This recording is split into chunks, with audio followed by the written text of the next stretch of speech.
गजाननं भूतगणादिसेवितं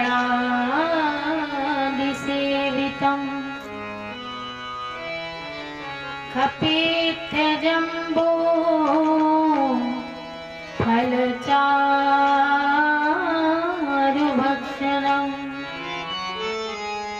उमासुतं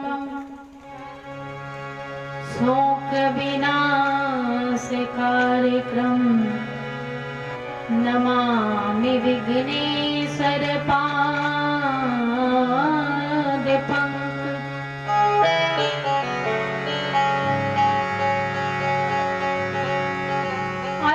अतुलितबलधामं हेमशैलावदेयं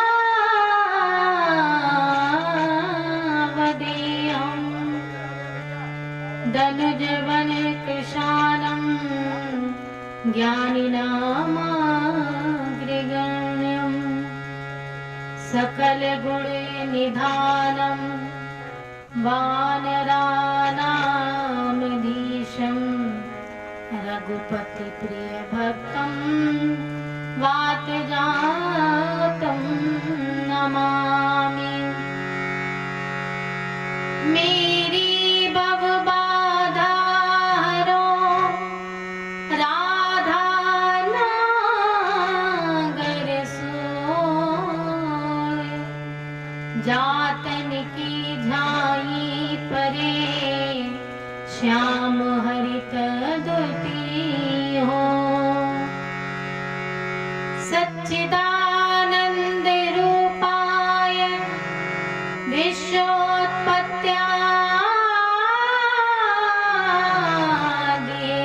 विश्वोत्पत्त्यादिहेतवे तापत्रय विनाशाय श्रीकृष्णाय वयं नुमः।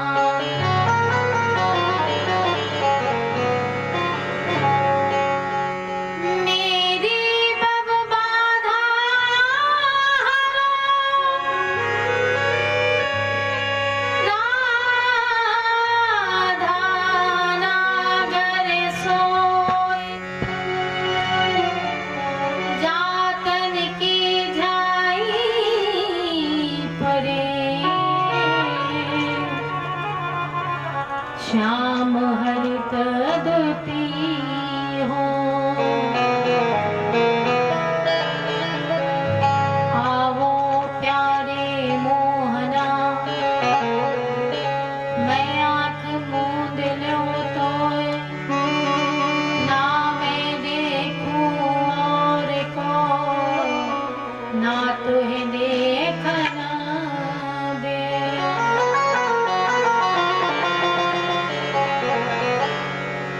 कृष्णाय वासुदेवाय हरये परमात्मने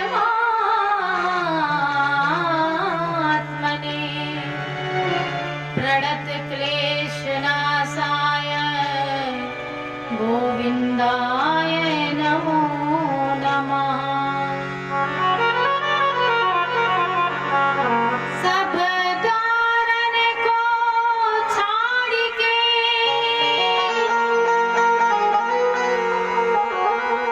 आयो तेरे द्वार, श्री वृषभान की लाडली मेरी ओर निहार।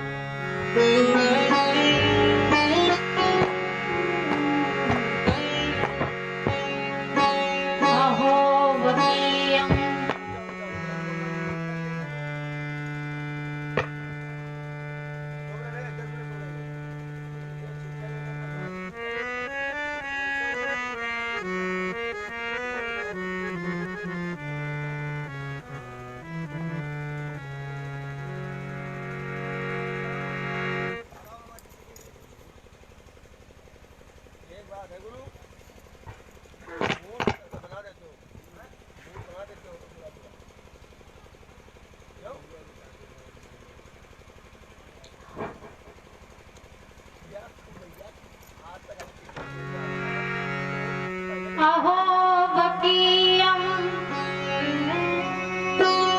स्तन कालकूटं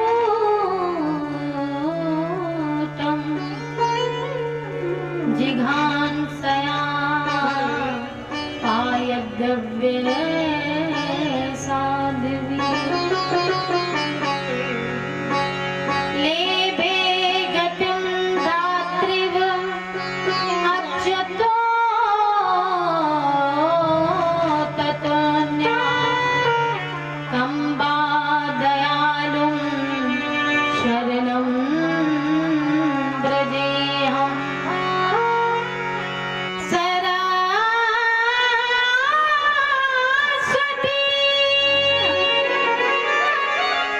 नमस्तुभ्यं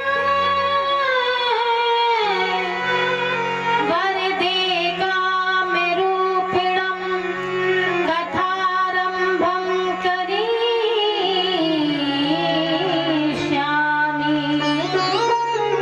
सिद्धिर्भवतु मे प्रभु।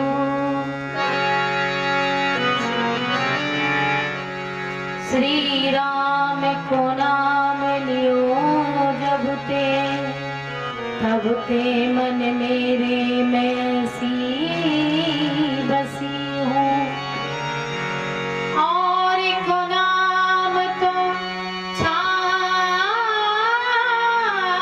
दियो प्रभु तेरे ही नाम में भेंट कसी है।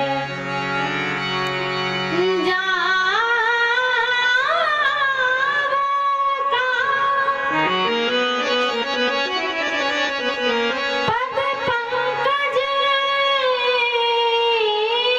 छाड़ के प्रभु पद जल जाल में मीन फंसी है। अब ऐसी करो जमेरा जी रही यदि मेरी हंसी तो तुम्हारी हंसी है। तुलसीदास जी के पद कमल बारंबार मना गुण गावा सिया राम के हनुमत हो ये सहा। प्रेम से बोलिए श्रीमद् भागवत महापुराण की। बोल बाके बिहारी लाल की। बोल यज्ञ भगवान की। बोल रामचरितमानस की। बोल बाबा जी महाराज की।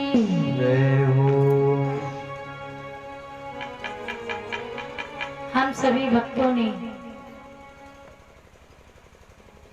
कल सुंदर ध्रुव के चरित्र को श्रवण किया। इसके बाद पुरंजन और पुरंजनी का उपाख्यान हम लोगों ने श्रवण किया। तो आज की पावन कथा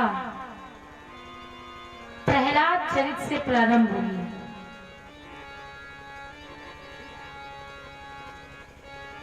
तो आइए नित्य की भांति सबसे पहले अपने मन के आंगन को साफ करें, क्योंकि दिन भर हम लोग काम काज में लगे रहते हैं। तो अब काम काज से मन हटा करके और राम काज में अपने मन को जोड़ें। तो आइए दो पल प्रभु नाम का संकीर्तन और इसके बाद प्रहलाद चरित्र से आज की पावन कथा प्रारंभ की जाएगी।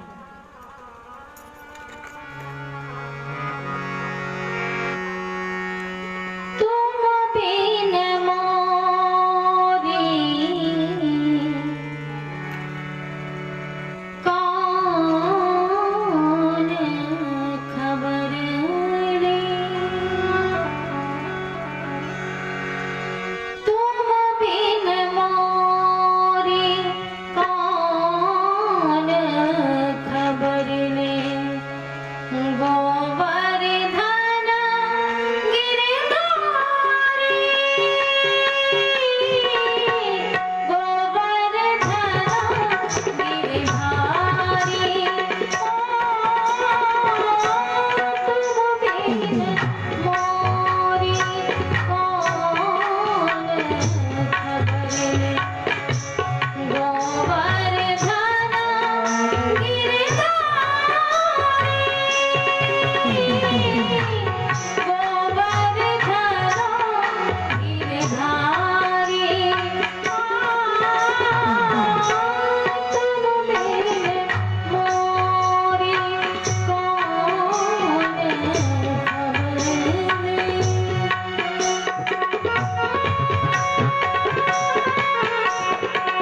प्रेम से बोलिए श्रीमद् भागवत महापुराण की। सुखदेव जी महाराज बोले, राजन, जिस समय भगवान ने 12 रूप धारण करके हिरण्याक्ष का वध किया था, उस समय हिरण्यकश्यप को पता नहीं था। परीक्षित जी कुछ दिनों के बाद जब हिरण्यकश्यप को पता चला तो हिरण्यकश्यप को अपार क्रोध आया। उसके मन में क्रोध उत्पन्न हो गया। आइए इस कथा का पहला श्लोक बांके बिहारी के चरणों में समर्पित करें। सुखदेव जी महाराज परीक्षित जी को कथा सुनाते हुए पहले श्लोक का वर्णन करते हैं।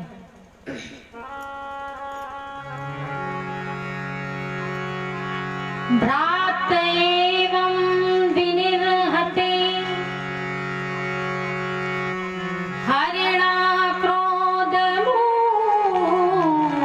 मूर्तिना हिरण्यकश्यपो राजन पर्यास्त दुषाशुचा।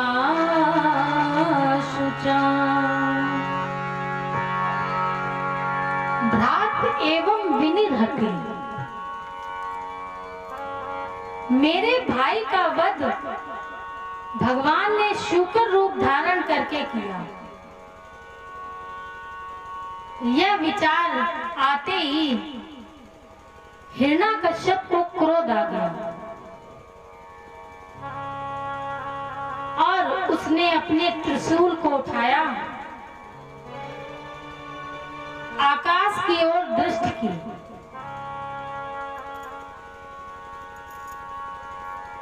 और देवताओं को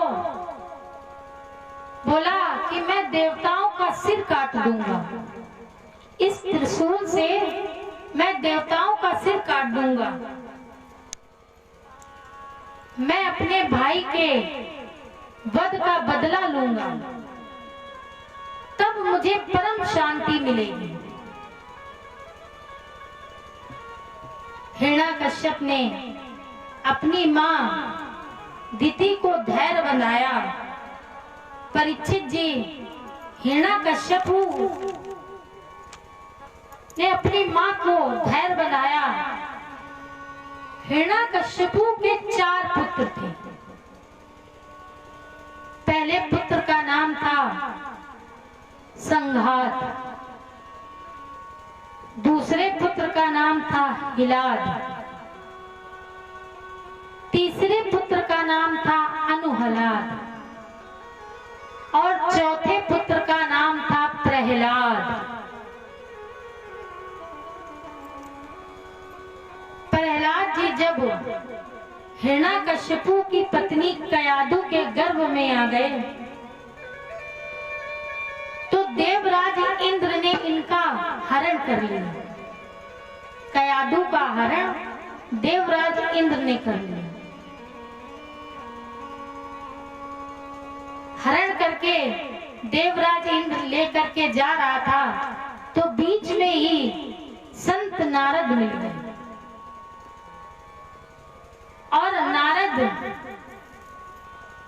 ने इंद्र से कहा कि कयादु को कहां लिए जा रहे हैं।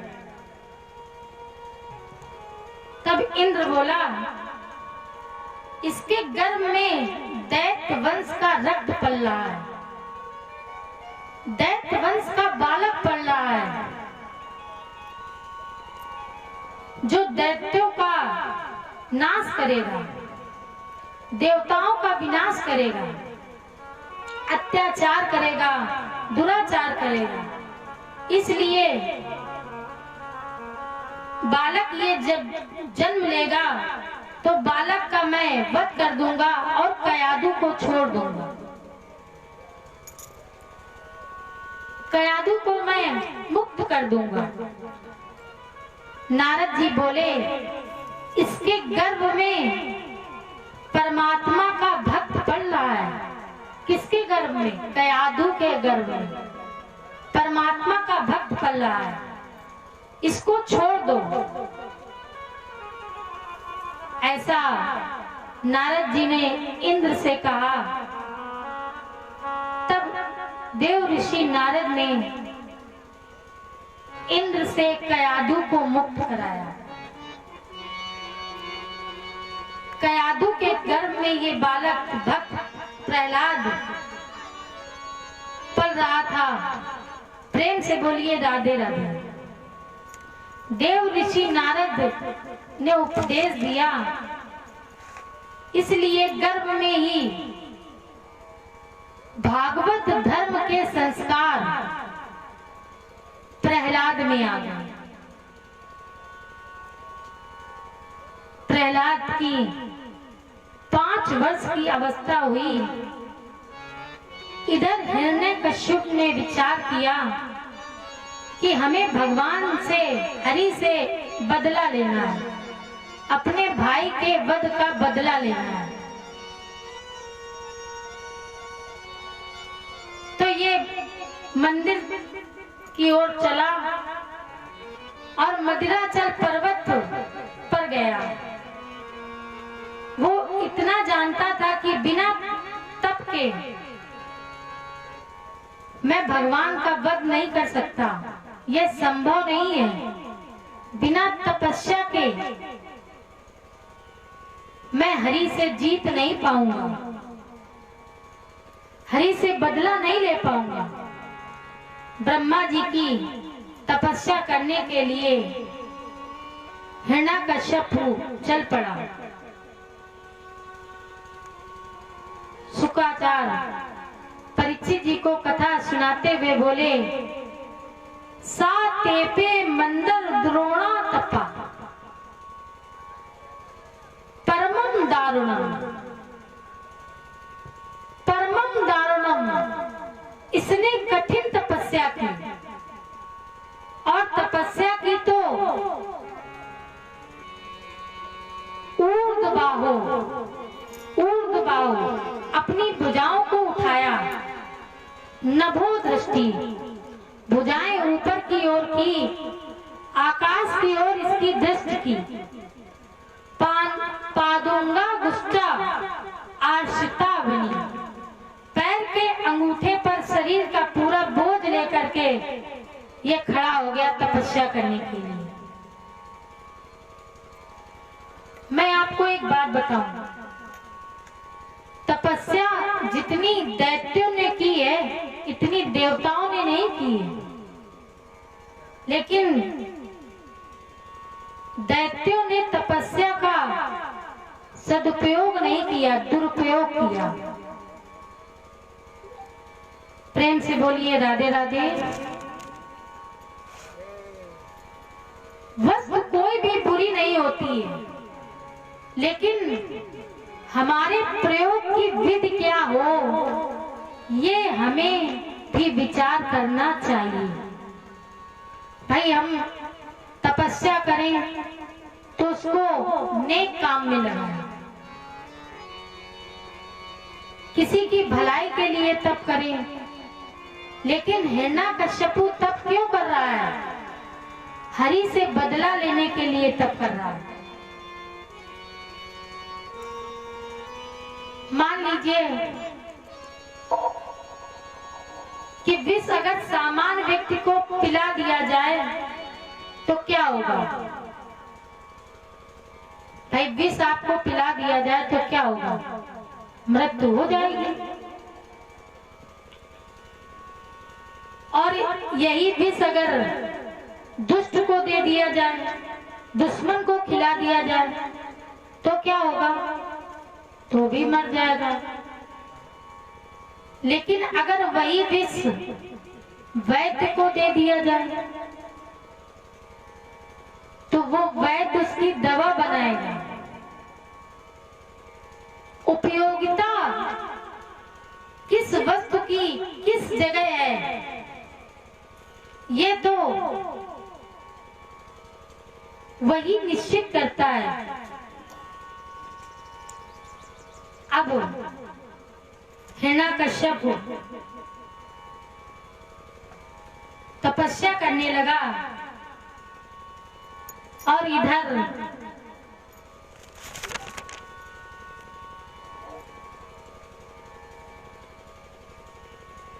जब हिरण्यकश्यप तपस्या करने लगा, तपस्या के प्रभाव से इसने वरदान मांगा ब्रह्मा जी से कि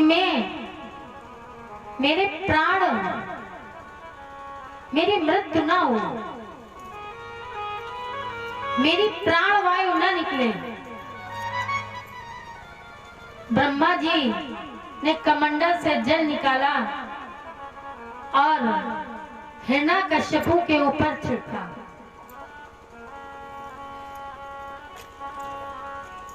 हिरण्यकश्यपु की चेतना वापस आई और ये संसार में लौटा। हिरण्यकश्यपु ने देखा कि सामने ब्रह्मा जी खड़े हैं, तो इसने ब्रह्मा जी की स्तुति की। तो आइए हम लोग भी स्तुति करें भगवान की।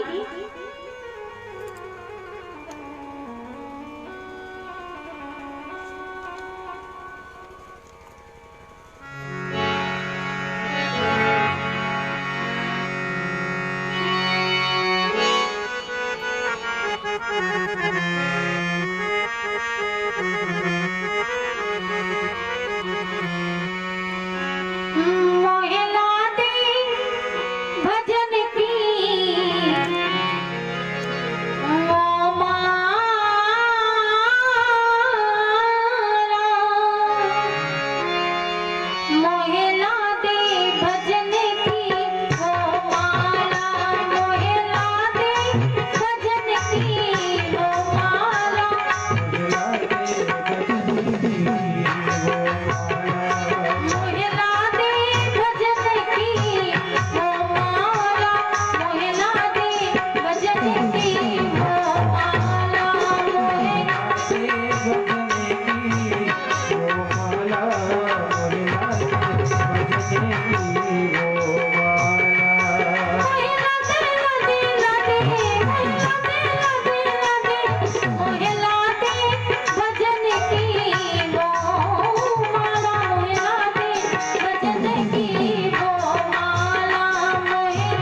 इधर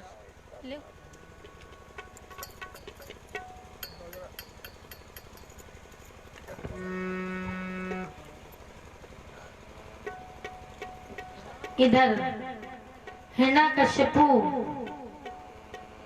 की जब तपस्या पूरी हुई तो ब्रह्मा जी प्रकट हुए। ब्रह्मा जी प्रसन्न हुए और बोले कि मैं तेरी तपस्या से बहुत प्रसन्न हूं, क्योंकि ब्रह्मा जी की कोई तपस्या तो करता नहीं है भाई। तपस्या भी करते हैं तो शंकर की, विष्णु की,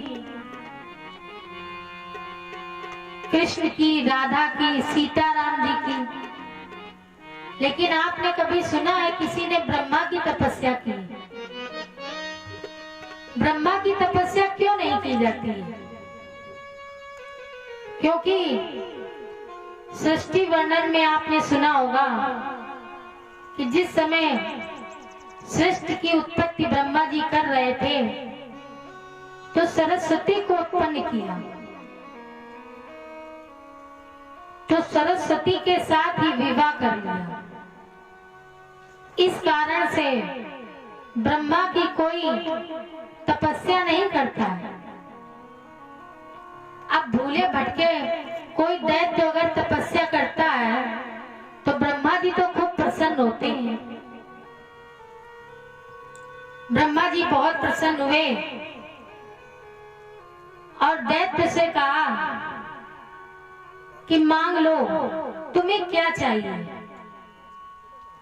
ब्रह्मा जी ने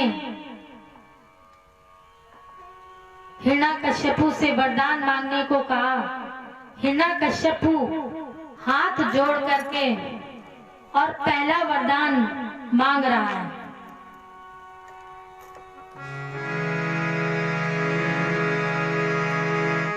भूतेभ्यः त्वादिसृष्टितेभ्यो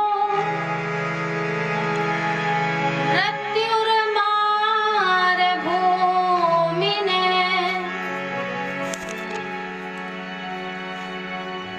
ब्रह्मा जी से बोला कि तुम्हारी सृष्टि में जितने भी प्राणी हैं उन प्राणियों से मेरी मृत्यु ना हो, क्योंकि सृष्टि तो बनाई ब्रह्मा ही ने है। ब्रह्मा तुमने जितनी सृष्टि बनाई है इस पूरी सृष्टि में हमें कोई मार ना पाए, मेरी मृत्यु ना हो। ब्रह्मा जी ने वरदान दिया। ब्रह्मा जी बोले अब हम चलें? तो बोला कि अधूरा वरदान देके आप जा रहे हैं। तो ब्रह्मा जी बोले कि यदि तुम्हारे मन में है कि अधूरा वरदान हम दे रहे हैं तो तुम पूरा वरदान मांगो। तो इसने कहा कि आपने जितनी सृष्टि बनाई है उसमें कोई भी मुझे मार ना पाए, और फिर भी ये कह रहा है कि अधूरा है, लेकिन अब पूजा प्राप्त की है तो वरदान तो देना ही पड़ेगा। हिरण्यकश्यपु ब्रह्मा जी से कह रहा है।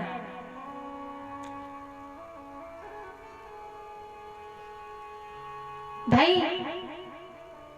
पूजा प्राप्त करना तो सरल है, सम्मान प्राप्त करना तो सरल है, आदर लेना तो सरल है, दान लेना सरल है, लेकिन उसको चुकाना बहुत कठिन है। प्रेम से बोलिए राधे राधे। ब्रह्मा जी वहीं खड़े हो गए और दूसरा वरदान हिरण्यकश्यपु मांगने लगे।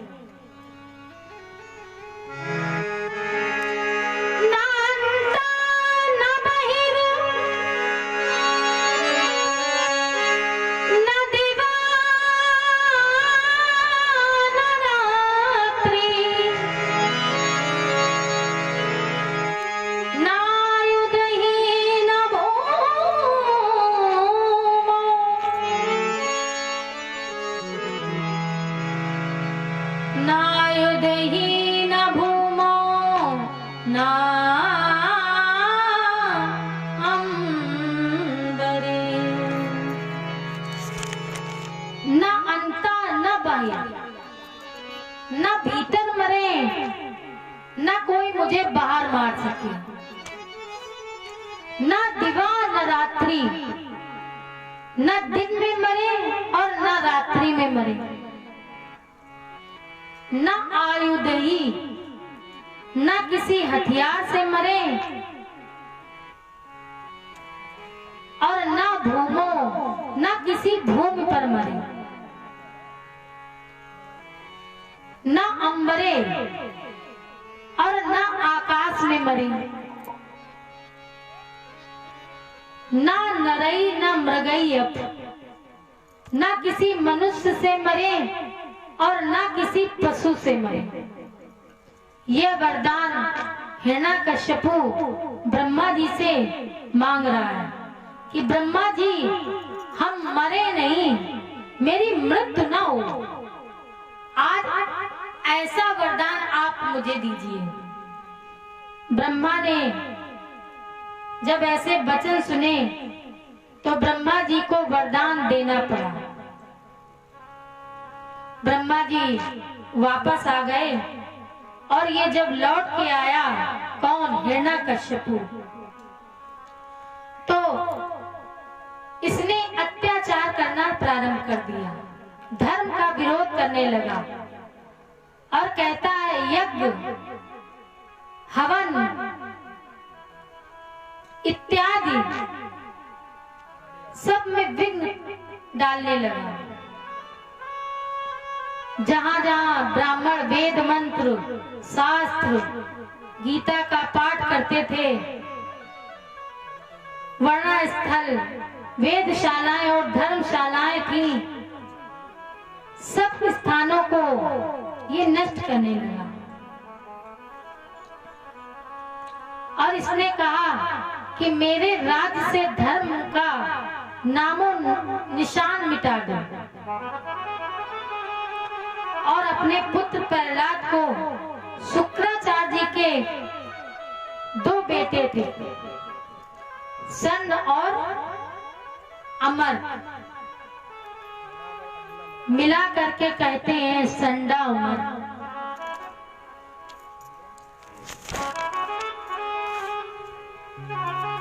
जैसे हम लोग कहते हैं सनत कुमार, सनत कुमार ये 4 भाई थे, 5, लेकिन इनका नाम हम लोग नहीं लेते हैं।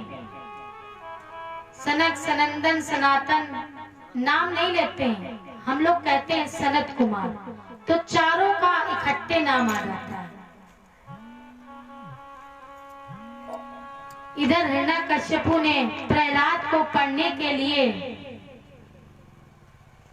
गुरु शुक्राचार्य जी के यहाँ भेजा। जब पढ़ने गए तो इनके भीतर भी ब्रह्म ज्ञान के संस्कार थे, क्योंकि गर्भ में ही इनको इनके प्रभु की भक्ति थी, हरि की भक्ति इनके गर्भ में ही आ गई थी। तो जब ये पढ़ने गए तो इनके भीतर पहले से ही भक्ति के संस्कार थे, ब्रह्म ज्ञान के संस्कार थे। ब्रह्मदेव तो ये ब्रह्म चिंतन की विद्या प्राप्त करना चाहते थे। प्रहलाद जी महाराज दैत्य कुल की पढ़ाई नहीं पढ़ना चाहते थे। एक दिन इन्होंने पूरी कक्षा का पाठ्यक्रम ही बदल दिया।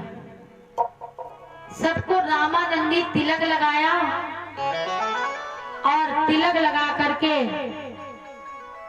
हरि कीर्तन करने लगे, संकीर्तन करने लगे।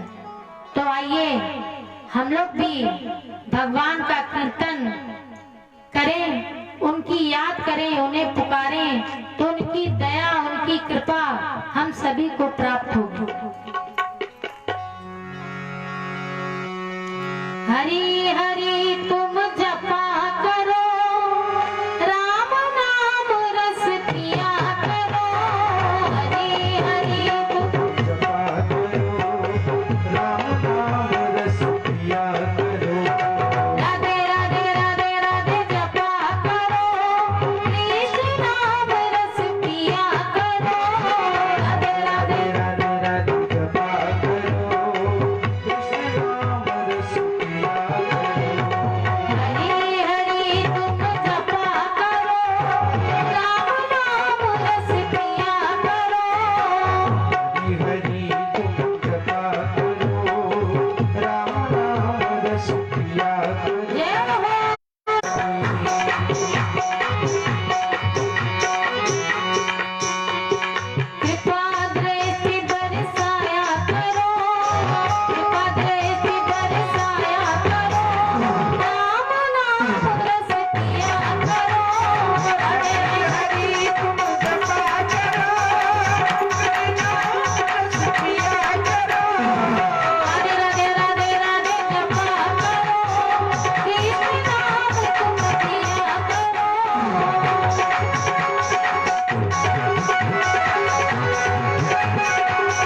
बदल दिया। दैत्यों की कक्षा और वहां पर हरि नाम का संकीर्तन होने लगा। उतने में गुरु जी आ गए और गुरु जी ने जब ये देखा कि ये बच्चे तो कुछ पढ़ाई अलग ही पढ़ रहे हैं, तो गुरु जी ने सोचा कि ये सूचना मैं स्वयं जाकर के हिरण्यकश्यपु को दूं, नहीं तो अगर किसी और ने बताई तो कहो मेरा सिर ही काट दे। कहीं मेरी नौकरी ना चली जाए, कहीं मुझे देश से ना निकाल दिया जाए।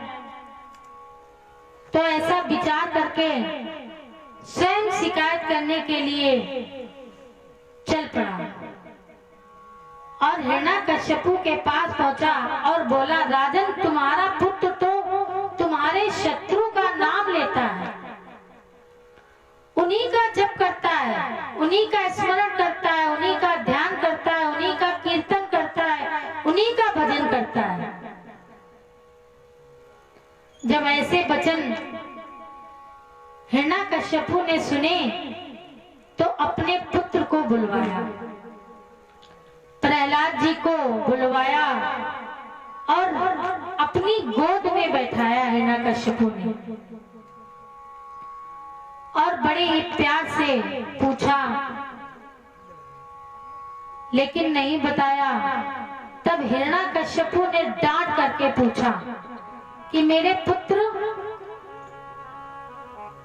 मेरे बेटे, तुम्हें मेरे शत्रु से इतना प्रेम क्यों है, इतना मोह क्यों है, तुम उसका नाम क्यों लिया करते हो? ये नाम तुम्हें किसने बताया? ये नाम तुम्हें किसने पढ़ाया? गुरुजी साथ में थे कि गुरुजी ने पढ़ाया या तुम्हारे सहपाठियों ने ये नाम तुम्हें बताया? किसने तुम्हें हरि का नाम बताया? किसने तुम्हारे आत्मबल को बढ़ाया है?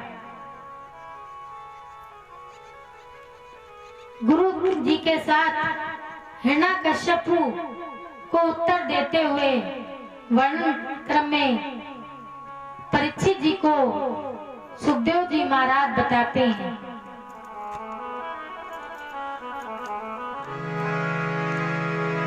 न पर प्रणीतम न मत प्रणीतम सुतो बधे विशत इंद्र शत्रु।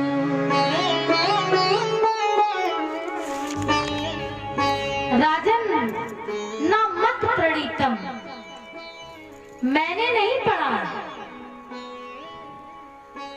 इसकी दृष्टि टेढ़ी हुई, उंगली इधर हुई और इसे क्रोध भी आया। तो उत्तर देने वाला गुरुपुत्र कहता है, न पर प्रणीतम, दूसरे ने भी नहीं बताया। तुम्हारा पुत्र सुतो बधेत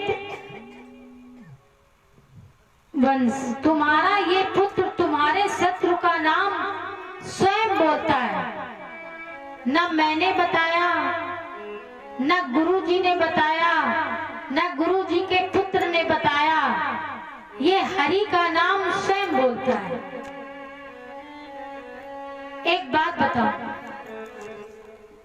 अगर पूर्व जन्म के संस्कार हैं तो हमें भक्ति में, भजन में, कथा सुनने में रुचि रहती है। श्रीमद् भागवत महापुराण में कथा आती है जड़ भरत की। आप लोगों ने जड़ भरत की कथा नहीं सुनी कि एक ये हिरण बना था और भरत जी महाराज गंडकी नदी में करते थे। तो एक हिरण का बच्चा उस गंडकी नदी में बहता हुआ आ गया और ये भरत जी के पास आ गया। तो ये भरत जी अपनी आराधना भूल गए और हिरण के बच्चे में अपना मुंह लगा लिया। तो ऐसा मुंह लगाया कि इनकी पूजा पाठ सब छूट गई। इनके दूसरा जन्म हिरण का हुआ, फिर तीसरा जन्म इनका ब्राह्मण कुल में हुआ। तब इन्होंने अपनी तपस्या पूर्ण की। तो जो हमारे पूर्व जन्म के संस्कार होते हैं, लाख कोई हमें मना करे कि भगवान का भजन न करो, सत्संग न करो, कथा न सुनो, उनसे प्रेम स्नेह न करो, लेकिन जो हमारे संस्कार है ना, वो बार बार हमें प्रेरित करते हैं। भाई किसी किसी की आदत होती है कि अपना बिना नहाए खा पी लेते हैं, और कोई कोई माता नहा धो के सबका भोजन बनाती है, और भोजन बनाने के बाद जब सबका टिफिन लगा देती है, पति ऑफिस चला जाता है, इसके बाद वो पूजन करती है, तब कुछ खाती है। तो ये हमारे संस्कारों पर निर्धारित है। हमारे पूर्व जन्म के संस्कार जैसे होंगे, वही संस्कार हमारे इस जन्म में भी होंगे। तो पूजा से, तप से, भक्ति से, भजन से हम अपने संस्कारों को बढ़ा सकते हैं। अब कुछ लोगों के संस्कार तो ऐसे होते हैं कि उन्हें किसी से लेना देना नहीं है, बस टीवी खोली और पिक्चर देखने लगे। लेकिन ये संस्कार भी कैसे कब आते हैं? जब भगवान की बड़ी कृपा होती है जिस पर। गोस्वामी तुलसी बाबा जी वर्णन करते हैं, आती हरि कृपा,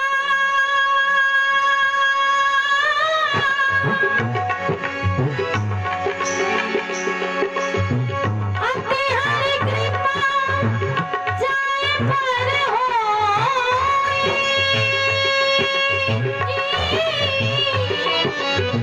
पाव दे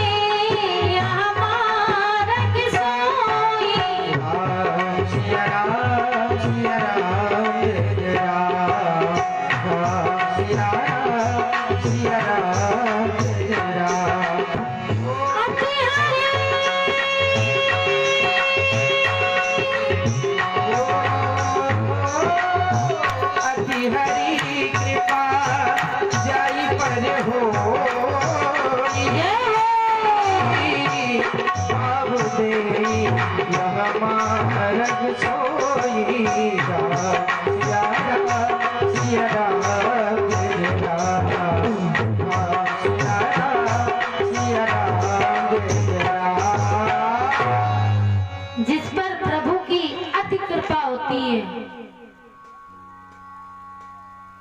वही भजन करता है, वही कथाएं सुनता है। अब इसी पांडाल में देख लीजिए कि माता जी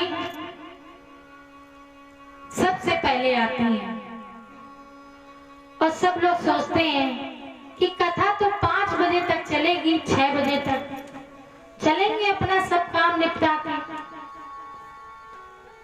अब कथा आई है तो एक कथा हम आप लोगों को सुनाएं। एक शहर की बेटी थी, तो उस बेटी का विवाह गांव में हो गया। अब गांव में क्यों हो गया? क्योंकि उनके पास अत्यधिक संपत्ति थी, इस कारण से विवाह उनका गांव में हो गया। तो बेटी का जब विवाह हो गया, तो जो उसकी सास थी, माता जी जो थी, तो माता जी बोली कि बहू, हमने सोचा था कि जब मेरे पुत्र का विवाह हो जाएगा तो हम कथा कराएंगे। बोली कि बहुत सुंदर बात है, ये तो बहुत अच्छी बात है कि आप कथा कराएंगे। अब वो शहर की पढ़ी लिखी बेटी थी तो कथा के बारे में कुछ जानती नहीं थी। तो बोली माता जी मुझे क्या करना है? तो माता जी बोली कि सुबह जल्दी उठना और घर के आंगन को लीपना, गेरू से लाल लीपना। तो बोली ठीक है। उसने लीपा तो पंडित जी आए सत्यनारायण की कथा करने के लिए। और जो सास का बेटा था वो पढ़ा लिखा नहीं था। तो पंडित जी बोले कि जैसा हम कहते जाए वही तुम कहते जाना। तो वो बालक बोला ठीक है। अब कथा प्रारंभ होने लगी तो पंडित जी बोले ओम अपवित्रा पवित्रो वा। तो उसने भी कहा। पंडित जी बोले यहाँ जल डालो। तो उसने भी कहा जल डालो। पंडित जी बोले बतासा चढ़ाओ। तो लड़का भी बोला बतासा चढ़ाओ। पंडित जी कहने लगे कि यहाँ दक्षिणा रखो। तो बच्चा भी बोला कि यहाँ दक्षिणा रखो। तो पंडित जी बोले क्या तुम पागल हो? तो लड़का भी बोला क्या तुम पागल हो? अब भाई पंडित जी ने बताया था कि जो हम कहें वही तुम दोहराना। तो वो वही दोहराने लगा। पंडित जी बोले तुम्हारे अक्ल है कि नहीं है? तो बच्चा भी बोला तुम्हारे अकल है कि नहीं है? अब बात बढ़ते बढ़ते इतनी बढ़ गई कि गुत्थम गुत्थी होने लगी। अब जो ही गुत्थम गुत्थी होने लगी तो जहां लिपा था तो अगर पंडित जी का पैर बाहर आवे तो बहू पैर उठा करके लिपे में कर दे। कहे भाई कथा लिपे में करो, कथा लिपे में। और अगर अपने पति का हाथ बाहर आवे तो अपने पति का हाथ उठा करके लिपे में कर दे और कहे कथा लिपे में करो। इतनी पंडित जी की चोट आ गई कि पंडित जी के रक्त बहने लगा। और पंडित जी बिना खाए पिए चल दिए। तो बहू बोली सास से अपनी माता जी से कि माता जी कथा हो गई। तो बोली कहाँ बहू कथा हो गई, पंडित जी तो भूखे ही चले गए। अब बहू बोली तो अब क्या किया जाए? तो बोली तुम ऐसा करो कि थाल लगा दो, भोजन का थाल लगा दो और हम पंडित जी के घर में दे आएंगे। इधर पंडित जी जब पहुंचे अपने घर रक्तपात से तो जो पंडितानी थी वो तो बिल्कुल भकभकानी बैठी थी, गुस्से में क्रोध में बैठी थी। इधर माता जी जब घर में पहुंची और पहुंच करके बोली पंडितानी भोजन ले लो। तो पंडितानी ने कुछ नहीं देखा, उनको क्रोध आया, वही थाली उन्होंने सास को पटकी तो उनके भी खून निकलने लगा। अब जब लौट करके सास रानी घर आई तो बहू ने देखा कि सास के भी खून निकल रहा है, रक्त निकल रहा है। तो बोली मैया कथा हो गई? तो सास बोली हाँ बेटी अब कथा पूरी हो गई। तो सास ने बहू ने हाथ जोड़ करके कहा कि मैया माता जी अच्छा रहा कि अपने जिंदा आपने ये कथा करा ली, नहीं आप मर जाती तो हम तो ये कथा कभी नहीं करा पाते। तो कथा ऐसी होती है तो हम कभी नहीं कराएंगे। तो कुछ कथाएं ऐसी भी होती हैं, माताएं ऐसी ही कथा सुनना चाहती हैं तो घर से निकल ही नहीं पाती हैं कि वहां आनंद नहीं आ रहा है। भाई आनंद थोड़ी लेना है, आपको तो भक्ति लेनी है, प्रेम लेना है। तो अपने अपने घरों से अब समय ही कितना बचा है, मात्र 3 दिन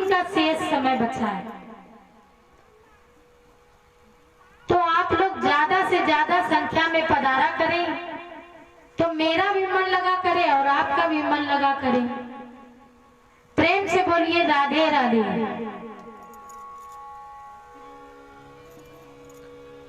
इधर गुरु जी ने कहा कि ये अपनी इच्छा अनुसार स्वयं हरि का नाम बोलता है,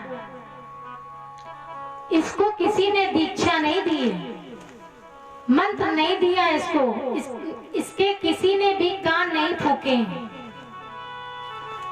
बच्चे बोले राजन ना सर्ग क्रियम ना सर्ग राजन, अब मति नैसर्ग कपिम। इसकी मति में, इसकी बुद्धि में ये नाम प्रकट प्रदत्त ही है। ये पूर्व जन्म के संस्कारों के कारण ये हरि का नाम लेता है।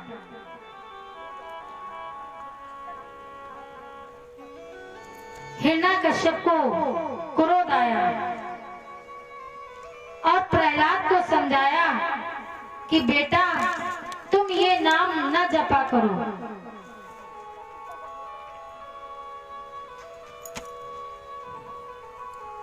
तो प्रहलाद बोले इस नाम को जपने से मुझे बल मिलता है।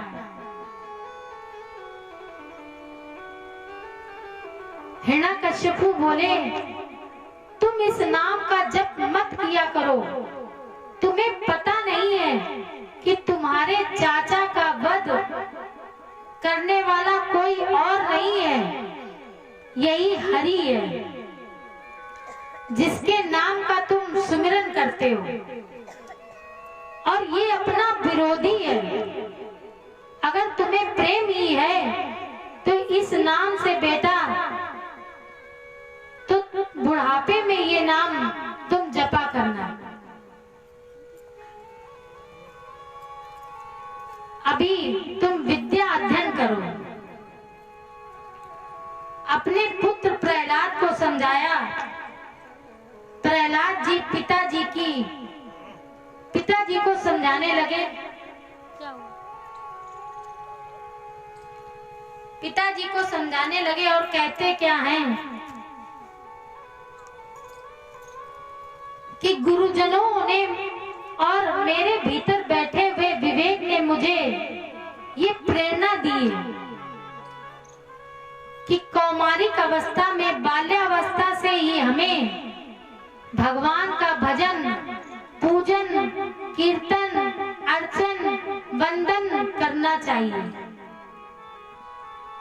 क्योंकि प्रहलाद बालकाल से ही भगवान का पूजन करने लगे और रामचरितमानस में भी आता है दुर्लभ मानुष जन्मो तथापि ध्रुवम अर्थधम। मानव का जन्म बड़ा कठिन है और पिताजी क्या भरोसा बुढ़ापा मिले कि ना मिले, इसकी कोई गारंटी है भाई? ये बताइए कि बुढ़ापा मिले। हम आज कथा कह रहे हैं, कल रहेंगे कि नहीं रहेंगे इसकी कोई गारंटी है? इसकी कोई गारंटी ले सकता है? कोई नहीं ले सकता। तो जब तक भजन, कीर्तन, कथाएं हमें बाल्यावस्था से ही सुननी चाहिए। उजाले प्रभु की यादों के अपने साथ रहने दो। उजाले प्रभु की यादों के अपने साथ रहने दो। न जाने किस गली में जिंदगी की शाम हो जाए, न जाने कब मृत्यु पुकारने लगे, तो चाहे दिन हो, चाहे रात हो, चाहे सुबह हो, चाहे शाम हो, प्रभु का नाम तो हमें जपना ही चाहिए। मान लीजिए हम किसी की दुकान पे पहुंचे कपड़ा लेने के लिए और हमने वस्त्र लिया, कपड़ा खरीदा, तो कपड़ा वाला क्या कहेगा कि हम इस कपड़े की 3 साल की गारंटी ले रहे हैं, ये 3 साल तक कपड़ा फटेगा नहीं। अरे कपड़े बेचने वाले की गारंटी है कि वो शाम तक रहेगा कि नहीं। तो हमें भगवान का भजन, संकीर्तन, पूजन, अर्चन, वंदन बाल्यावस्था से ही करनी चाहिए। रामचरितमानस में वर्णन आता है कि राम जी का जन्म किस कांड में हुआ। आप लोग बताएंगे हमें, राम जी का जन्म किस कांड में हुआ है? हाँ, बाल कांड में। और रावण का जन्म किस कांड में हुआ है?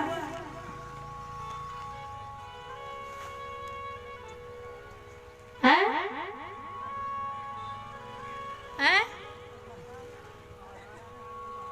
जी महाराज,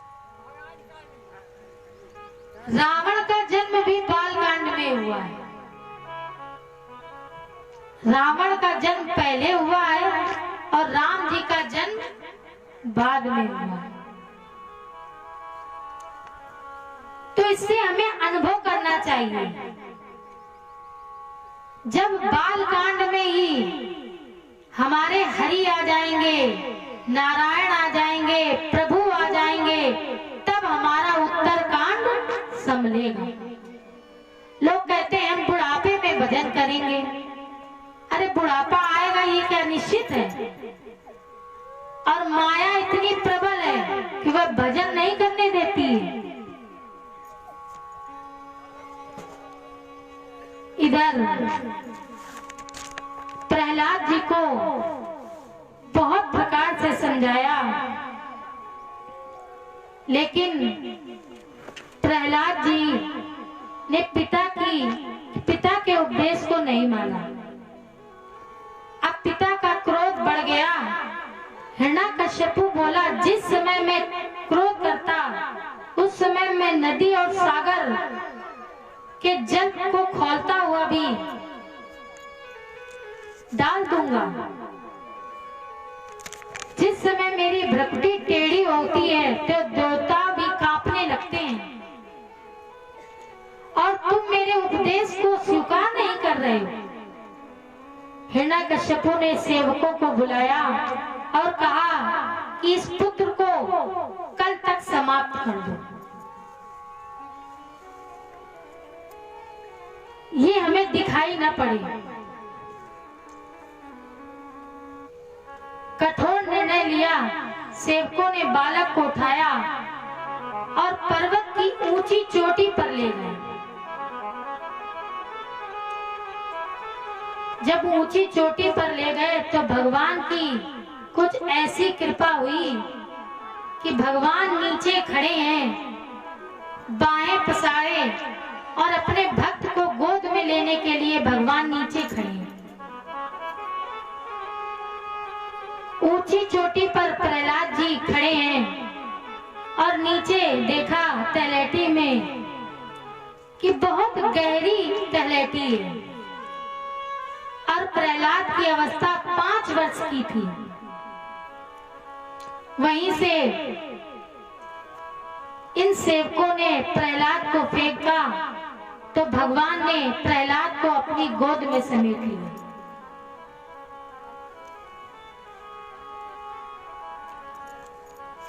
भक्त प्रहलाद की रक्षा भगवान ने की। भक्त कहाँ था? ऊपर। तो भक्त की रक्षा के लिए भगवान कहाँ खड़े हो गए? नीचे। संसार का कोई संबंधी अपने को नीचा करके आपको ऊंचाई नहीं देगा। भाई कोई भी चाहेगा कि आप हमसे आगे बढ़ें, कोई नहीं चाहेगा। केवल ये कार्य तो भगवान ही कर सकते हैं कि अपने भक्त को ऊंचा देखना चाहते हैं। प्रेम से बोलो राधे राधे, जोर से बोलो राधे राधे। कोई राम कथा में भी प्रसंग है कि भालू बंदर जब बैठे थे ऊपर जी वृक्ष की जड़ के पास में बैठे थे तो पार्वती जी बोली कि ये कैसे सेवक है जो स्वामी के सिर के ऊपर बैठे हैं और स्वामी के बराबर नहीं बैठना चाहिए सेवकों को, और ये तो ऊपर बैठे हैं सिर के ऊपर, और आप कह रहे हैं कि ये सेवक हैं। भगवान शिव जी पार्वती जी को कथा सुनाते हुए कहते हैं, हे देवी, ये बैठे सिर पर है, कोई व्यक्ति कहाँ बैठा है इससे क्या मतलब, लेकिन इनकी सबकी पूंछ तो नीचे है। और कपि और भालू की ममता किसमें होती है? पूंछ में। कब की ममता? पूंछ में। अपनी ममता भगवान से कर रहे हैं, और भगवान से जो ममता करता है देवी, वो तो ऊपर ही बैठता है। प्रेम से बोलो राधे राधे। पार्वती जी ने जब भोले बाबा के ऐसे प्रश्न सुने, उनका उत्तर सुना, तो पार्वती जी प्रसन्न हो गए। भगवान नीचे आइए, एक छंद में से पूरा आनंद हम लोग लेते हैं।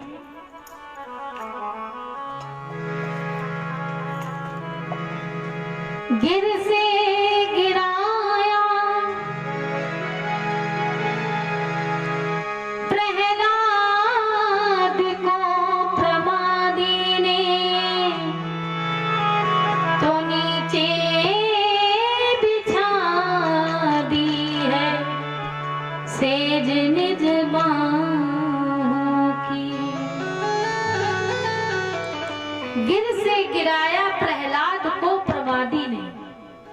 जब सेवकों ने ऊपर से प्रहलाद को फेंका तो भगवान ने गोद में उठाकर प्रहलाद को खड़ा कर दिया।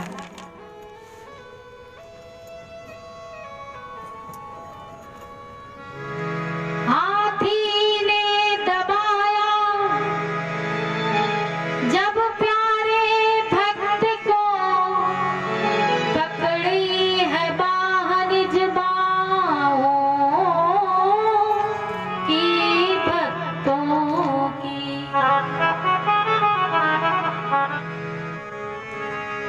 भोजन में जहर दिया माता कया दूंगी।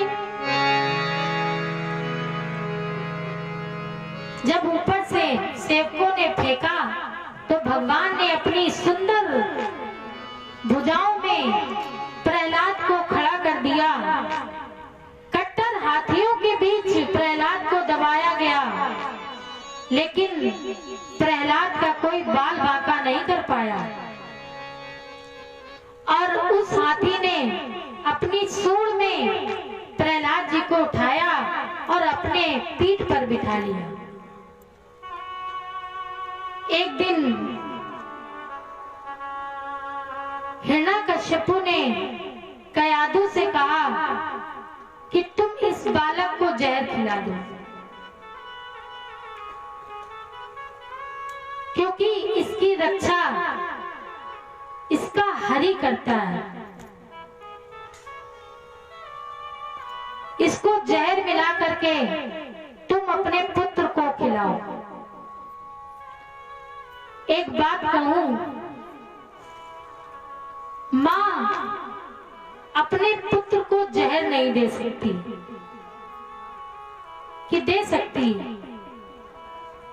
पुत्र चाहे जैसा भी हो, लेकिन मां अपने पुत्र को जहर नहीं दे सकती। सच्चे अर्थों में मां ही तो है जो भोजन देती। इसका अनुभव कब होता है? जब विवाह हो जाता है। पत्नी भी भोजन देती है, लेकिन कैसे देती है? कहती है कि जितनी व्यवस्था की है वैसा ही तो भोजन बनाएंगे। लेकिन माँ होती है, वह स्वयं भूखी बनी रहती है, लेकिन अपना भोजन अपने पुत्र को खिला देती है। और माँ कभी नहीं पूछती कि बेटा ये भोजन कहां से आएगा। तो दोनों ही भोजन देती हैं, लेकिन भोजन देने की जो अनुकूलता है वो सब अलग अलग है। माता कयाधु ने जहर मिला हुआ भोजन दिया, प्रहलाद जी को स्नान कराया और गोद में बिठाया और जहर के मिले हुए सुंदर भोजन अपने बेटे को कराने लगी और विचार कर रही है कि ये भोजन करके आज मेरा पुत्र मृत्यु को प्राप्त हो जाएगा, मेरी गोदी का खिलौना हमेशा के लिए मृत्यु की गोद में चला जाएगा। माँ को अपना छोटा पुत्र बहुत प्रिय होता है, पिता को अपना बड़ा पुत्र और माँ को अपना छोटा पुत्र अत्यधिक प्रिय होता है, क्योंकि वह गोदी का अंतिम खिलौना होता है। चाहे जितना बड़ा हो जाए, लेकिन माँ के लिए सदैव छोटा पुत्र या छोटी पुत्री सदैव ही छोटी ही लगती है।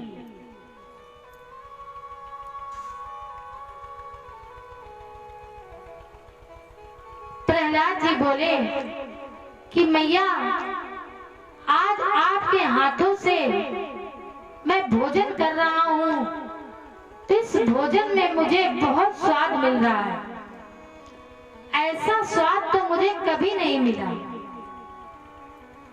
लेकिन मैया कयाधु द्रवित हो गई, उन्हें पता नहीं है कि इस भोजन में परमपिता परमात्मा ने विष को हटा करके और भोजन को अमृत बना दिया।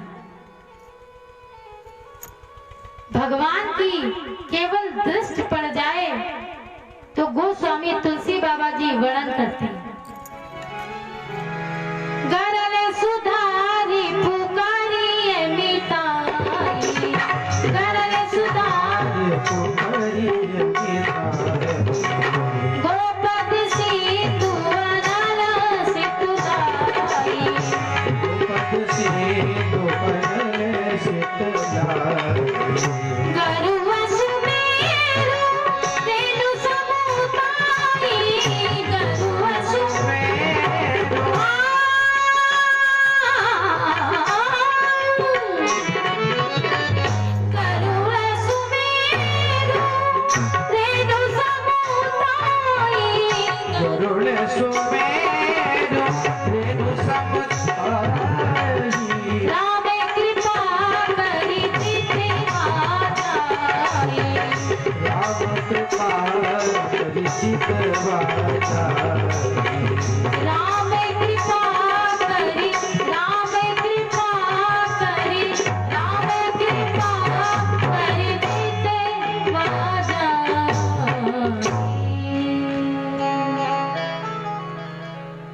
भगवान की यदि कृपा दृष्टि पड़ जाए तो विष भी अमृत में बदल जाता है।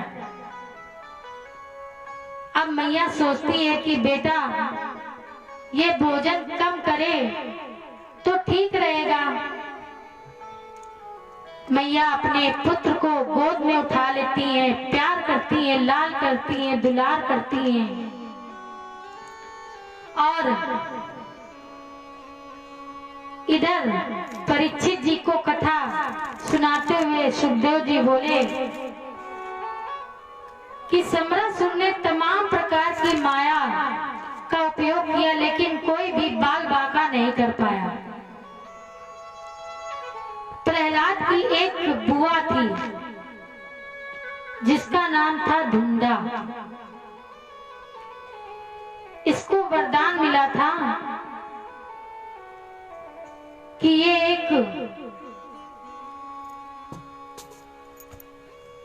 जो चादर थी ओढ़ करके बैठती थी तो उससे वह जलती नहीं थी, वह शीतल चीर हो जाता था। लेकिन हिरण्यकश्यपु ने अग्नि जलवाई और ढूंढा बुआ इस प्रहलाद को लेकर के बैठ गई तो शीतल हवा चली और वह चीर उड़ करके प्रहलाद जी के ऊपर आ गया और ढूंढा जल करके भस्म हो गई। तभी से होलिका दहन होने लगा। इधर प्रहलाद को पकड़ करके माता रोने लगी और प्रहलाद को कोई नहीं मार सकता, क्योंकि जिसके रक्षक स्वयं भगवान हो उसको कौन मार सकता है। परीक्षित जी बड़े बड़े कोड़े चलाए गए, स्तंभ को गर्म कराया गया, लोहे के खंबे को इतना तपाया गया कि उसमें लालिमा निकलने लगी। प्रहलाद जी को बांध दिया गया और हिरण्यकश्यपु बोला कि देख इस खंबे में भी क्या तेरे भगवान तुम्हें दिखाई पड़ रहे हैं। तो प्रहलाद कहते हैं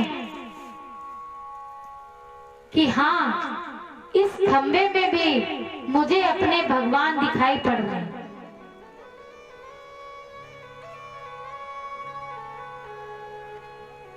जो ही हिरण्यकश्यपु ने गदा उठाई और गदा उठा करके उस खंबे पर वार किया तो वो खंबा बीच से टूटा और नरसिंह भगवान प्रकट हो गए। प्रेम से बोलिए नरसिंह भगवान की। नरसिंह भगवान को सबसे पहले दर्शन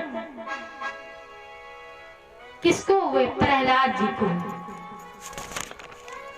इधर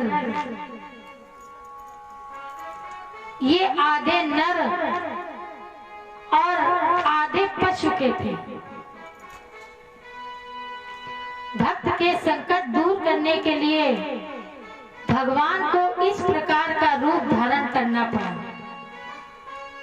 परमात्मा कई कारणों से अवतरित होते हैं। तुलसी बाबा ने भी वर्णन किया है राम जन्म के हेतु होने का। जब पृथ्वी पर अत्याचार बढ़ते हैं तो उनको नष्ट करने के लिए, दूर करने के लिए भगवान को आना ही पड़ता है पृथ्वी पर। विप्रधेन सुर संत हित लीन मनुज अवतार। विप्रों के लिए, ब्राह्मणों के लिए, संतों के लिए, गायों के लिए भगवान को अवतार लेना पड़ता है। भक्त की रक्षा करने के लिए भगवान नंगे पांव दौड़ करके चले आते हैं। सो केवल भक्तन हित लागी, केवल भक्तों के लिए। नरसिंह भगवान ने मृगेंद्र की तरह छलांग लगाई और हिरण्यकश्यप को झपट लिया। सभा के अंतिम द्वार पर ले आए और जंघाओं पे इसको लिटाया। हिरण्यकश्यप को भगवान ने गोद में लिटाया। पुरुषोत्तम मास था और दिन और रात्रि के मिलन का समय था। परीक्षित जी महाराज बोले कि कोड़े प्रहलाद ने खाए, भक्ति प्रहलाद ने की, संकट, दुख, पीड़ा, कष्ट सब प्रहलाद ने सहन किए। और गोद सबसे पहले हिरण्यकश्यपु को क्यों मिली? तो सुखदेव जी कहते हैं, हे राजन, दुष्ट है तो क्या हुआ, लेकिन अब इसके पुण्य भी तो हैं। अगर इसके पुण्य ना होते तो प्रहलाद जैसा पुत्र इसके घर में क्यों उत्पन्न होता?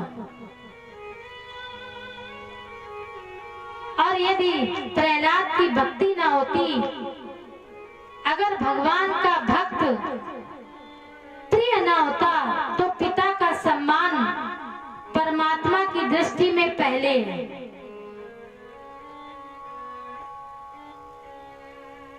भगवान ने हिरण्यकश्यपु को गोद में लिया और उसका अंतिम संस्कार किया। पहले नाखून गड़ाए हिरण्यकश्यपु के उर प्रदेश में। आप लोगों ने कथा सुनी होगी कि चीटा चीटी रेंगता हुआ दिखाई पड़ा। सुनी है ये कथा आपने? नहीं सुनी? चलिए, अच्छी बात है। ये कथा भागवत में है भी नहीं। इधर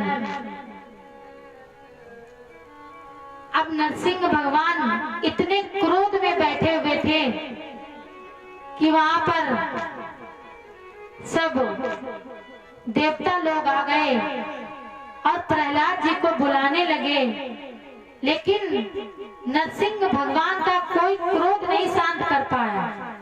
तब प्रहलाद जी नरसिंह भगवान के पास पहुंचे और प्रहलाद जी ने नरसिंह भगवान की भक्ति की, उनकी आराधना की। तो आइए हम लोग भी आराधना करें और इसके बाद आप लोग हमारे परम पूजनीय परम श्रद्धेय गुरु जी के श्री मुख से आप लोग कथा आगे की श्रवण करेंगे।